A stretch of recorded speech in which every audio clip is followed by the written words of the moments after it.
नमस्कार विद्यार्थीगण, हिंदी की कक्षा में आपका स्वागत है। आज हिंदी में हम दिए गए जो आपका विषय है उसका पुनराभ्यास करेंगे, फिर से पढ़कर देखेंगे। पिछली कक्षाओं में हमने जाना था वर्ण के विषय में, तो चलिए देखते हैं।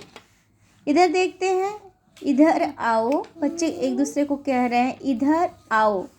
तो इधर की ध्वनि ई, ध, अ, र, अ, इधर। आओ की ध्वनि आ, ओ, आ, ओ। दो ध्वनि मिलके एक शब्द बना। तो हमने यह जाना कि मुख से निकली ये ध्वनियाँ ही वर्ण कहलाती है।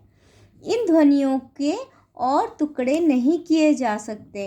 इस प्रकार जो हम जान सकते हैं कि वर्ण क्या है, तो वर्ण ऐसी जो हमारे मुख से निकलने वाली सबसे छोटी ध्वनि होती है जिसके हम टुकड़े नहीं कर सकते हैं, और इन ध्वनियों को जोड़ जोड़ कर ही शब्द आगे बनते हैं। तो ये ध्वनि ही वर्ण कहलाते हैं, अक्षर कहलाते हैं। वर्ण जो हम हिंदी भाषा सीख रहे हैं, तो हम सभी भाषाओं के अलग अलग वर्ण होते हैं संख्या में, और हमने जाना कि हिंदी भाषा में कुल 52 वर्ण होते हैं, और ये 52 वर्ण को 2 प्रकारों में बांटा गया है। साधारण 2 प्रकार में बांटे गए हैं, स्वर और व्यंजन वर्ण। स्वर वर्ण और व्यंजन वर्ण। स्वर वर्ण ऐसे होते हैं जिनका उच्चारण जो है बिना किसी की सहायता से किया जाता है, और व्यंजन वर्ण का उच्चारण दूसरे वर्णों जो है अर्थात स्वर वर्णों की सहायता से किया जाता है। हिंदी में स्वर वर्ण कौन कौन से हैं जो हम जानते हैं। हिंदी में 11 स्वर हैं जो इस प्रकार हैं: अ, आ, छोटी ई, बड़ी ई, छोटा ऊ, बड़ा ऊ, री, ए, ओ, औ तक जो है यह स्वर वर्ण है। और और अह जो कि स्वरों में सम्मिलित नहीं किया जा रहा इन्हें, तो इनका उप विभाजन करके इन्हें अम और अह को अयोगवाह कहा जा रहा है। अम और अह अयोगवाह है।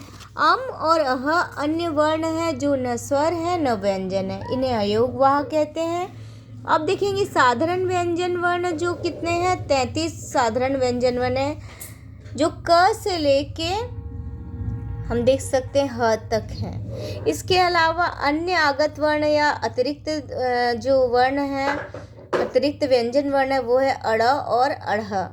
ठीक, इसके बाद हम और भी वर्ण जो बचे हुए हैं उनके बारे में जानेंगे। वो कौन कौन से हैं, तो हम जानते हैं कि छ, त्र, ज्ञ, श्र, ये 4 जो है ये संयुक्त व्यंजन वर्ण है, और ये जो है 2 व्यंजन वर्णों के मेल से बने हैं। संयुक्त व्यंजन वर्ण ऐसे होते हैं जो 2 व्यंजन वर्णों के मेल से बने होते हैं। तो इस प्रकार मुख से निकलने वाली ध्वनियाँ वर्ण कहलाती है। वर्णों के टुकड़े नहीं किए जा सकते हैं। वर्ण 2 प्रकार के होते हैं, स्वर और व्यंजन वर्ण। स्वर वर्ण 11 हैं, व्यंजन वर्ण 33 हैं। तो इसके अलावा संयुक्त व्यंजन वर्ण जैसे कि छ अर्थात छ जो है, ये छ जो व्यंजन वर्ण है इसके अंदर कौन कौन समाहित है, आधा क और षटकोण का श, ये दोनों को मिलाकर छ बना। इस प्रकार त्र को जानेंगे, तो त्र में त और र, ये दोनों को मिलाकर त्र बना।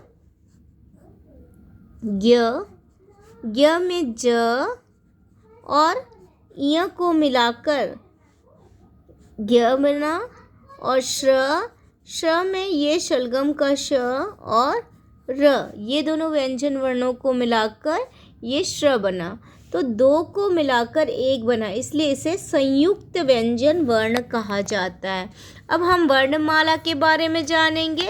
वर्णमाला देख सकते हैं कि किस तरीके से वर्णों को सजाकर यहाँ लिखा गया है।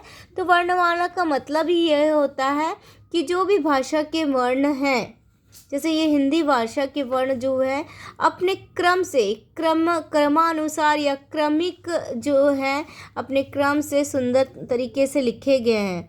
वर्णों के क्रमिक समूह को हम वर्णमाला कहते हैं। तो इस वर्णमाला में, हिंदी वर्णमाला में 52 वर्ण हैं। स्वर वर्ण और व्यंजन वर्ण इस तरीके से लिखे गए हम देख सकते हैं: अ, आ, छोटी ई, बड़ी, छोटा ऊ, बड़ा ऊ, री, ए, ऐ, ओ, औ, आह, क, ख, ग, घ, अंग, च, छ, ज, झ, ञ, ट, ठ, ड, ढ, ण, त, थ, द, ध, न, प, फ, ब, भ, म, य, र, ल, व, श, श, स, ह, छ, त्र, य, श्र, ळ, अढ़।